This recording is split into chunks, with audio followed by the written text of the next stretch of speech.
It is just great to be here with you today, this glorious morning in May. Today, your commencement day, your graduation day, the day you join the ranks of our distinguished alumni.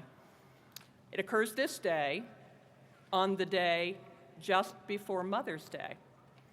As it turns out, both Mother's Day, in the way we celebrate it, and the Latin term alma mater, which means nurturing mother, are primarily American terms for uniquely American ideas, contributions of the last couple of centuries.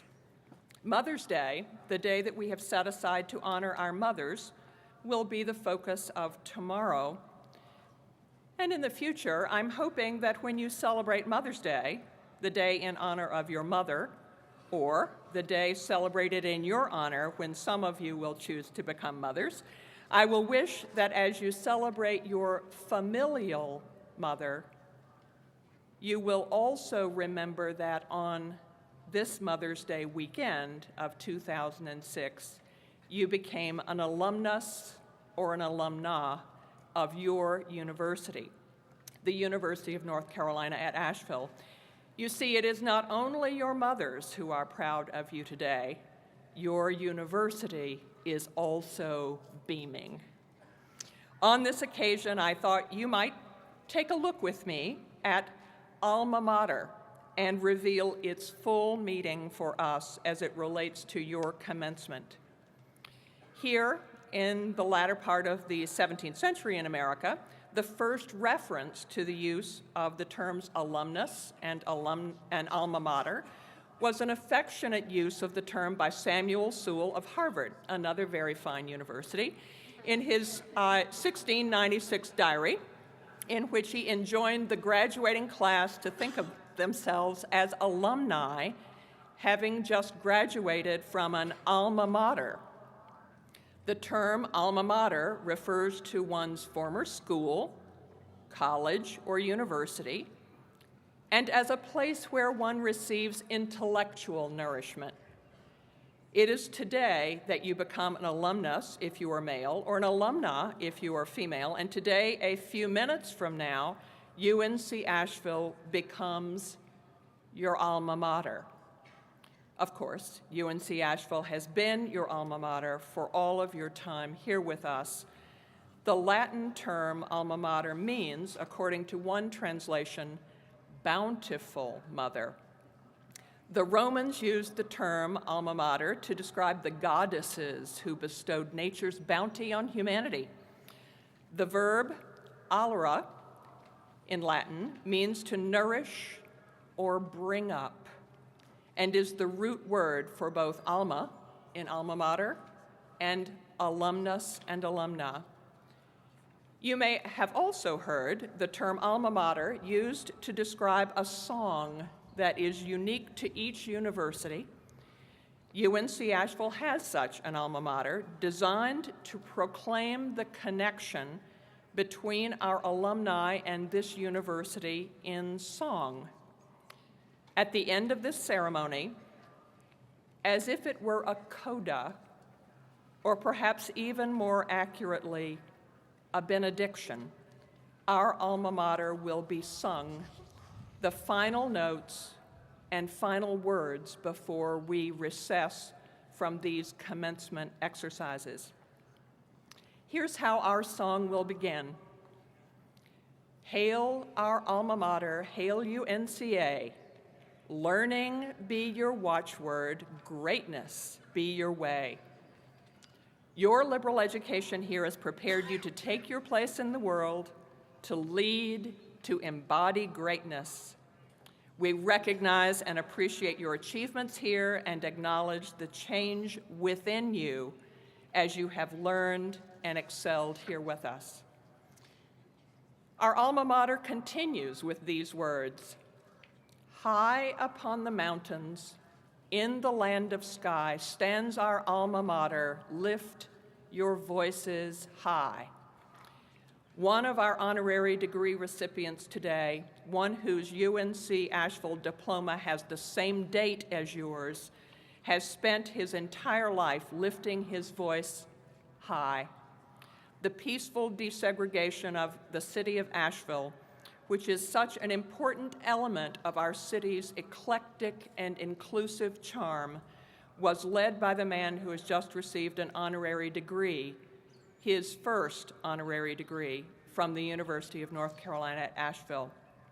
Part of the history of Asheville is with us today, just another reason why Asheville is such a remarkable place. His achievements as a trial lawyer and advocate for civil rights stem directly, indeed were mothered by, his growing up in Asheville and his experiences with the Asheville Student Committee on Racial Equality. James Ferguson, also known here as Bo to many of his friends in Asheville, lifted his voice high to the purpose of justice. He is charismatic, persuasive, gentlemanly, with an incredible inner moral compass. He is able to convince us that what he is saying just has to be right. He is honored here not only for his many accomplishments, but also for the outstanding example his life has been. Our UNC Asheville alma mater continues, "Noble alma mater, hear our words of praise." With this stanza, I turn your attention to the individual who is unto herself an alma mater. Writer, teacher, mother, colleague, and friend, her love, her devotion to the growth of others somehow never swamped her great talent as a writer. This alma mater has won all the major literary prizes, and her daughter has said, quote, "I've never met anyone else quite like her. She would probably insist that her particular spark is nothing special, but I have learned that the opposite is true. She is indeed unique, and yet I see flickers of her personality in every good person I meet." This individual alma mater establishes in her own narrative what is special about our university, our alma mater. She wrote, "Both my own mother and my dad were loving and supportive. As an adult, I hardly noticed that I was carrying the treasure of having always been loved until I saw how many other adults had grown up empty-handed." Quote, "What I wish for today's students and their future children is that they too may fall in love with this university, a love serious enough to support and enlarge it, a love deep enough to survive the predictable lovers' quarrels." To Doris Betts, who herself sets the example of honors we are about to bestow on this graduating class, I address the final stanza of our alma mater. "Noble alma mater, hear our words of praise. May we love and honor you until the end of days. I am proud and humbled to echo the sentiments of Ferguson's justice and Betts' love for today's graduates of the University of North Carolina at Asheville. As you go forward from this day, I hope you will continue to treasure all that UNC Asheville has come to mean to you, that you will remember fondly and admiringly the professors who encouraged you, the difficulties that challenged you, the friends who loved you, and the experiences that changed you for good. Graduates of the University of North Carolina at Asheville, class of 2006, hear our words of praise. James Ferguson, may we love and honor you. Doris Betts, may we love and honor you.